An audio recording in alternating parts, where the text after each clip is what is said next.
Hey guys, Strong South Studios back again. It's Alex. It's me, Noah. And we are here finally back again. We've been lazy. Like a hiatus Yeah. almost. Well, you know, we took some time off so the man for us was so hot. You know? Yeah.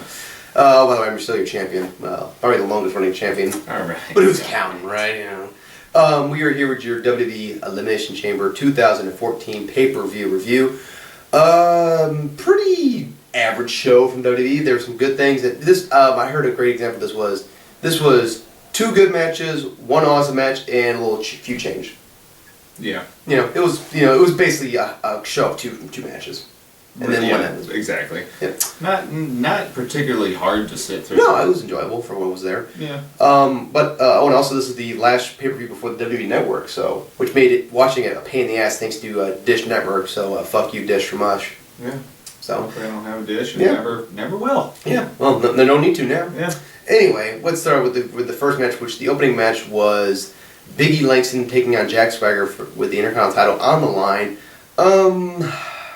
This was an interesting choice to start the show. For one thing, I was kind of surprised this was the pick to start it because, I think these guys work a better, kind of a slower paced match almost. Yeah, exactly. Not that Big E can't turn it up, but I feel like Swagger, especially as a heel, is slowed it down and headlocks and things like that. But for the most part, this was a pretty good match. They showed some chemistry. It was a little sloppy, but I think this might be a first-time matchup between these guys, or if not, they haven't really had many matches together.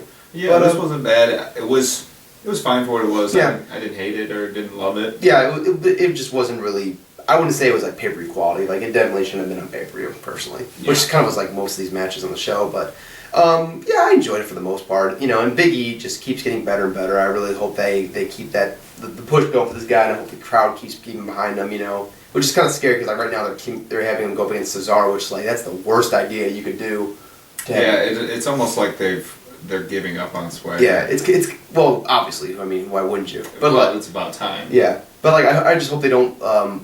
They just gotta be careful when they push Big E against Cesaro because Cesaro's getting super over, and I feel Big E could get the Sheamus treatment where the crowd turns on him. Yeah, that could happen. happen. I would not like that to happen because Big E's actually good. Yeah, Big E is good at. The only problem is that he can't really hold his own on the mic, and it's not that it's bad. Okay, but like Sheamus, he can't hold up to the best guys. I'm gonna disagree because I've seen some of his NXT stuff, and he's pretty charismatic on the mic there. Okay. So I think the thing is they just need to let him be more charismatic. They need to have some means. He has been really, really babyface. Yeah, they need to kind of let him be a little bit more kind of almost like a Mark Henry, man, I'm a strong man. I know what I'm doing. I'm just kind of like that. And give him I look forward to anything like that. Yeah, development. Give him kind of an edge, I think. Yeah. So hopefully they let him reach out. But as far as the match goes, it was pretty average. Nothing really memorable. But I give it 2.5.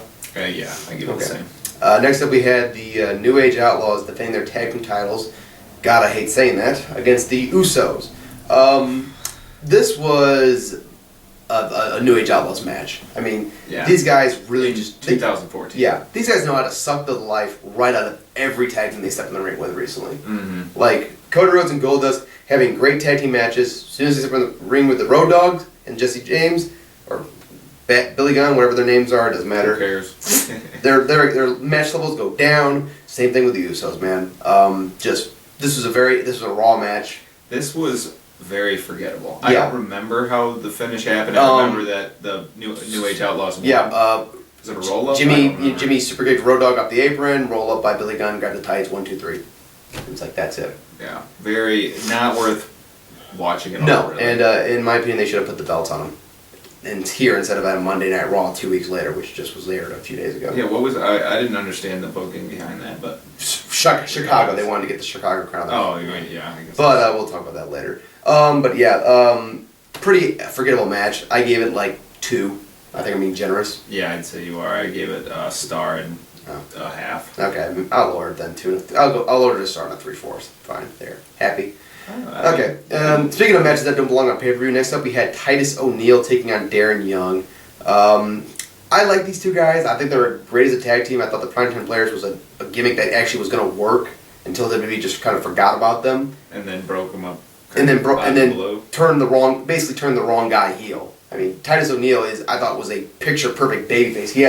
He's actually pretty charismatic, and but as a heel, he's just another monster heel. Like I think that, and maybe I'm out of balance here, but I think that WWE, part of them wants to capitalize on the fact that Darren Young came out as obviously, and that he, being a face, he could represent the community. It kind of like Cena. Yeah, they're not going to turn him. No, that's a good point. I think that's part. But at the same time, it's like, okay, well, they should have built him as a credible tag team with a belt on. That way, you can make a big thing about Darren Young being the first openly gay champion in WWE. I mean, come on. Right, and why do we care that they broke up? They were They were a mediocre tag team at best. It'd be like if the 3MB broke up. Like nobody would really care. Yeah, like that's not. Although I think actually more people would care about that because people seem to like 3MB for whatever reason. Right. But anyway, these guys showed they had some chemistry, I will say, but they were given like 6 minutes, so it turned out to be a nothing match, and basically the match was over, and like we haven't heard about it for a few weeks on television, like this. Very forgettable. Yeah, so this should have been on television, given more time. I'll give it a star. Yeah, I have to agree. It's just. All right. Well, let's get to the actually good stuff, which was the Shield versus the Wyatt family. First of all, great promo video hyping this match up. Yeah. I think this was like the best booked match WWE's done since CM Punk and Lesnar. Yeah, I agree. I mean, it could have been booked longer. That's my only gripe. Like I wish this could have been an extended feud. I wish they could have kept this going till Mania, man. I love this feud. Like, it was just so awesome. This match was just about everything I love about professional wrestling. Everything. First of all, the stare down these guys had before the match was awesome. And the crowd was chanting, "This is awesome." And it's like, when do you see that in the WWE nowadays, where the crowd is chanting, "This is awesome" before a match starts? You don't see that very often anymore. Ever. I think the last time it was happened in WWE was when Hogan and Rock had a match, maybe. Maybe. But this was incredible. Like, the atmosphere, everyone played a great character. First, like, Luke Harper looked like Bruiser Brody out there. He was a monster. Eric Rowan played very well. I still say he's probably the weakest guy of the 6 guys in this match. Right, but he played good. I think that he's done pretty well over his whole period here, playing his role. Yeah, he's the second guy. He's the other monster, and he plays it well. He doesn't add anything unique to the table, but he plays the role well. Yeah. Exactly. Bray Wyatt just an amazing storyteller. The in-ring stuff this guy does is just everything he does has a purpose. There's a great part where I think he was beating down Seth Rollins, and he just like yells at the Shield, "This is not the war you wanted." And just like it's like, God. Nobody has like an in-ring presence like he does right now. Like no one coming up in the WWE, I think. Not even close. Ambrose was looking like a madman, and I loved it. It's like we're seeing like the Ambrose of the Indies like just coming out and like going crazy, and I love it so much, and I'm super excited for what they're gonna do with him. There's great spots in this match. Well, Seth Rollins. I mean, Seth Rollins is like officially like the next Daniel Bryan. I mean, this guy is a fucking spot machine. He was on fire in this match. That the German suplex off the top rope. Then into like a suicide dive. Just holy shit. Yeah, man. Amazing. Roman Reigns was a beast in this match. Luke Harper broke out a suicide dive. Yeah. I mean, holy crap. Oh my god. This match was awesome. This was everything I love about wrestling. And it was great storytelling the whole way through. So it was not only just a great match, but the story in it. Like the Shield. Perfect. The Shield using the teamwork to kind of like to isolate one of the members of the Wyatt family, and then the Wyatt family just being like just mugging a guy or whatever in the ring. It just everything worked, and I thought the finish was just awesome. Roman Reigns teased this big babyface comeback. The crowd was super hot for it, and then Bray Wyatt swoops in. Sister Abigail oh my god, it was so awesome. I needed a cigarette after watching this match, man. I was just like, just holy crap, man. Unbelievable match. This is absolutely one of the best matches WWE's done in years, and the best match of the year right now, I'd say.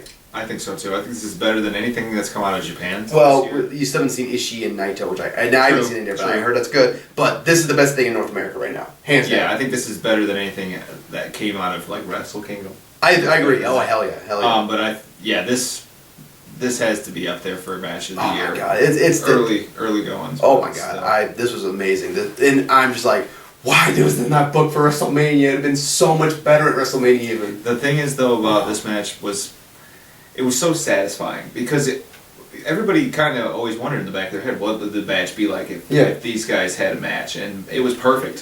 Very rarely does like this was like a dream match, and like this was the first one in a long time that it felt lived up to the hype of a dream match. And I was worried because I thought like WWE just felt, oh, we better get them together one time before we finally break up one of the teams. Yeah, and it wasn't just to throw them together; it was just painted like a portrait beautifully. Yeah, everything was booked super great. I mean, like, whoever booked this match needs to be booking more WWE right now.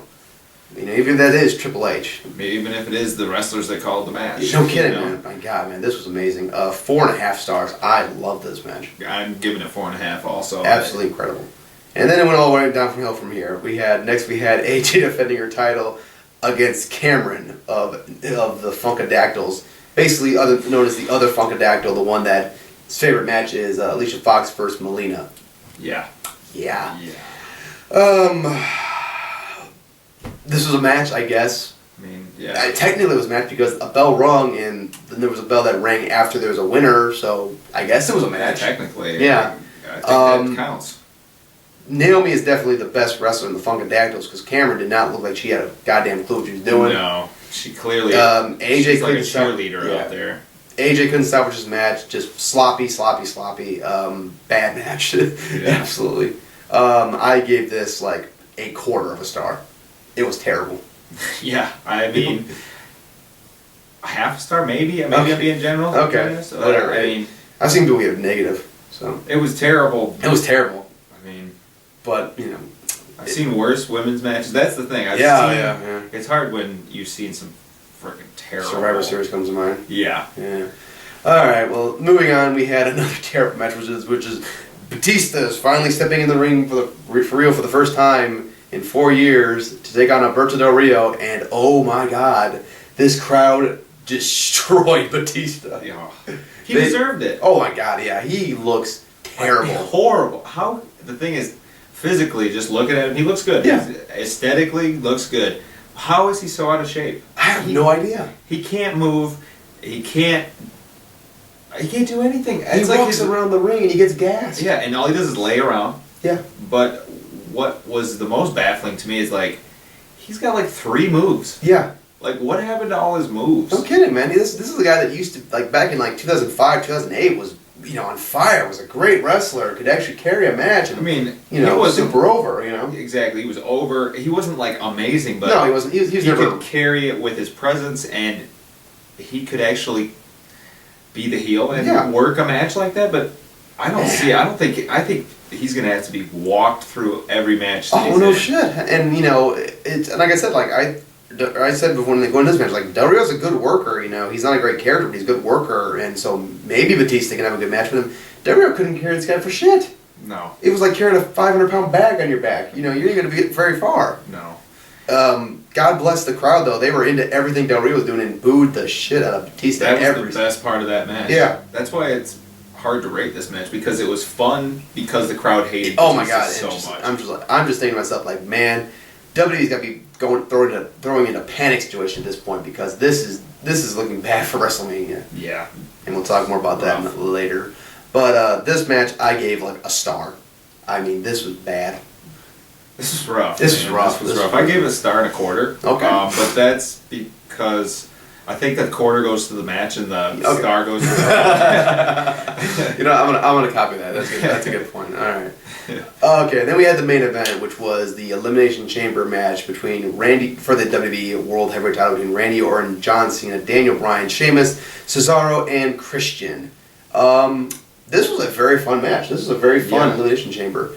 I thought this actually was up until the last 2 eliminations, this was a very good, well-booked chamber match, I thought. I agree. I thought that they did it. They started out with the right guys. Yeah, and interesting guys, too, because they started with Sheamus and Cesaro. I thought that was very interesting. And that was a good decision, because these are 2 guys that actually have pretty good chemistry together. Mm-hmm. I have to agree with you there. This match here, like you said, up until the end, I was right zoned in. You know, I was. They had me. Yeah, I was interested. The guys were doing cool spots, but you could see little hints of stories throughout. Yeah. You know.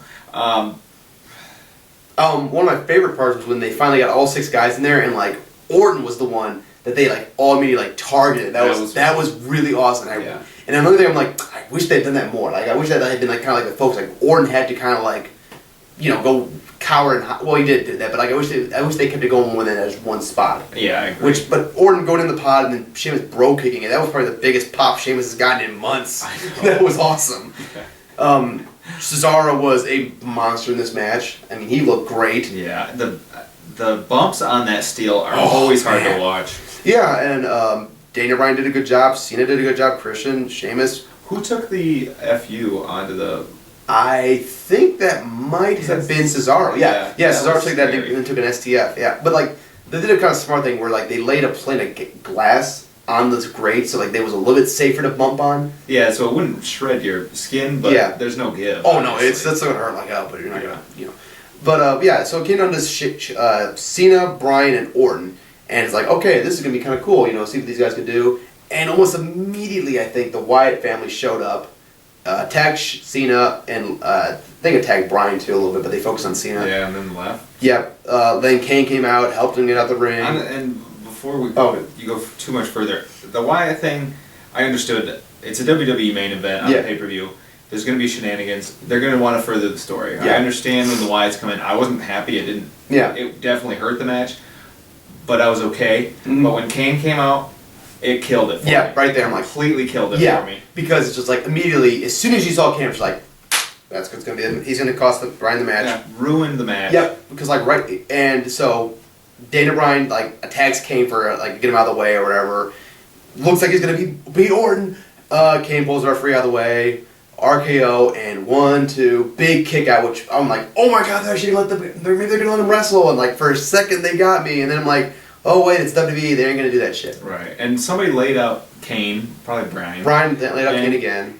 The thing is, you could see in the background Kane laying there, still inside the cage, and so the whole time we were thinking, well, he's not just going to lay there until the end of the match. Like, and it's deflating. Yeah, I know, because like you had a really great match, and I'm like, okay, have the bullshit for the 1 minute elimination, but let the ending of the match be clean, Right. I mean, why not just have Orton beat Cena after he's, distracted by the Wyatts? Yeah. I guess it would be hard to eliminate Bryan. Yeah. But I just feel like Orton could have won this match. Yeah, I mean, like, you could have had Orton, like, get a chair or whatever, and just beat the hell out of Bryan until Bryan can't get up, or something like that, It's no disqualification match. You could find a way around the idea of Bryan being pinned cleanly, Right, exactly. I don't know. It just, but, like, my only thing is, like, at this point, like, it's pretty obvious that they're not going to do just Batista and Orton at WrestleMania. They're going to have to, I think they're going to have to add Bryan for that match to be even the least bit interesting for the crowd. I mean, I agree that that's really the only way to salvage that match is to put Bryan in it. But I don't think it's going to happen. Then that match is doomed. I think it is. The only thing is, it is curious because Batista did turn. Yeah, and we'll talk more about that on Run the Ropes. I don't want to jump too far. But as far as the match goes, it was really, really great. It was going on. It was going on to be borderline like one of the best Elimination Chamber matches ever, I think, maybe. And then the last 2 finishes were screwy, so it's like you can't really give it too much. But I'll give it a solid 4. Yeah, I'm gonna give it 3 3/4. I enjoyed all the action throughout, but non-finishes, man, they kill them. Well, they kill them. I mean, I guess technically it's a finish. Screwy finishes. Yeah, dusty finishes. Dusty finishes. Yeah, that's the truth. That hurts matches. Yeah. I agree, and it's something that really needs to be ended in WWE. I mean, it's not necessary. Especially it's believable that a guy can lose. Yeah, I mean, look at John Cena and Bryan. That was a great match, and neither one of those guys' stock has dropped any in the fans' eyes for those that went for a clean finish. Not in the least. No, if anything, they've been elevated more. What'd you end up giving this show? I think I gave this a solid 7. Really? I went 6.5. It was good, but like the thing is, it was obviously a show of 2 matches, Yeah, that's true. And while they were 2 very, very good matches and one amazing one, I still can't get past the fact that like almost 40 or probably like 50% of this show or more was shit. That's true. I might be overrating this, but I just feel like it's enjoyment too. I think the reason that I am overrating this is because this is head and shoulders above anything since SummerSlam. I agree. I feel like they have been just complete shit. Yeah, this one at least, the booking at least makes sense. Right, and I mean, 4.5-star match, I'll take. That's true. That's a very good point. All right, well that wraps us for this pay-per-view review, and tune in next time. Take care. Bye.